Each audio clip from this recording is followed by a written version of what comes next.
37,000 years before Pythagoras scratched triangles in the dirt, a hunter in the Lubombo Mountains carved a baboon bone with notches so precise they tracked lunar phases.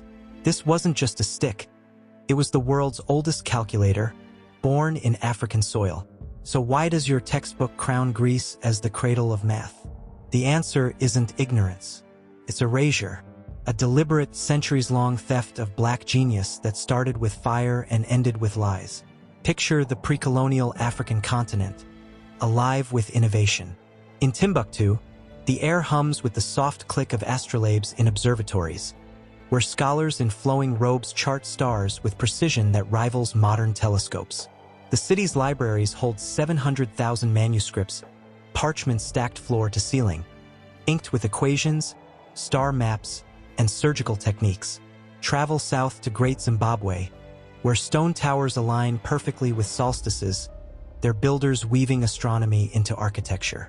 In the Congo, Mangbetu women braid their hair into fractal patterns, each twist a living equation, visualizing calculus in ways Europe wouldn't grasp for millennia.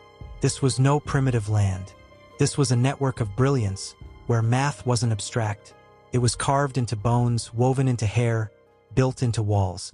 But then the ships came. In 1893, French soldiers stormed Timbuktu. The crackle of burning manuscripts filled the air, pages turning to ash like gunshots. Libraries that held centuries of algebra, optics, and astronomy became cinders under colonial boots. Across the continent in Benin, British troops sacked a kingdom in 1897, their hands sticky with greed as they looted bronze plaques. These weren't just art. They were calculating devices, etched with calendar systems so precise they outperformed the Gregorian reforms of 1582, Europe's proudest mathematical moment. The British didn't care. They slapped tags on them reading primitive artifact and shipped them to London museums. The message was clear. African genius wasn't just to be stolen, it was to be erased. The theft wasn't only physical, it was intellectual. Take the Dogon people of Mali. In 1946, French ethnographers documented their knowledge of Sirius B, a star invisible to the naked eye. The Dogon described its orbit, its density, its invisibility, details only confirmed by telescopes decades later. How did they know? Their star maps, passed down through generations, were etched in oral traditions and sand drawings. But instead of marveling, the ethnographers scoffed. They spun tales of alien contact to explain it away. Anything to avoid admitting Africans had outstripped European astronomy without a single lens. The Dogon weren't alone. The Lubombo bone from 37,000 BC wasn't just a lunar tracker. It encoded ratios that hinted at early calculus. The Ishango bone, 20,000 years later, bore prime number sequences, a mathematical language Europe wouldn't touch until the Renaissance. These weren't flukes. They were proof of a continent thinking in numbers long before Greece dreamed of geometry. The destruction peaked in moments that still burn. In 2012, a Timbuktu librarian, hiding manuscripts from jihadist torches, whispered to a journalist, "They burned our ancestors' equations, but ash remembers." Under moonlight, the ashes glowed faintly, mineral ink, crafted with ancient precision, refusing to fade. Those manuscripts held secrets: fractal geometry in Yoruba dyer cloth, optics formulas predating Newton, surgical techniques from Egypt's Ebers papyrus in 1550 BC that described tumor removal with tools sharper than Rome's. Meroe's furnaces, by 500 BC, forged high-carbon steel that cut through Roman iron like butter. This wasn't just knowledge.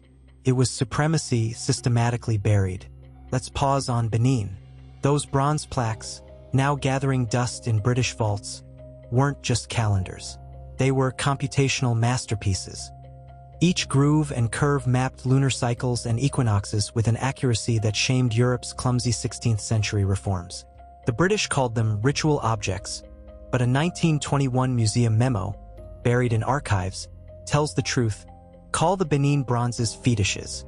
Admitting African science threatens colonial hierarchy. They knew. They always knew. And they lied anyway. The erasure wasn't total. In Timbuktu's Sankore University, 14th century lecture notes, preserved in clay jars along the Niger River, Reveal courses on optics that described light refraction 300 years before Newton's Principia. Imagine it. Students in mud-brick halls, debating wave-particle duality while Europe was still burning witches. These weren't isolated geniuses.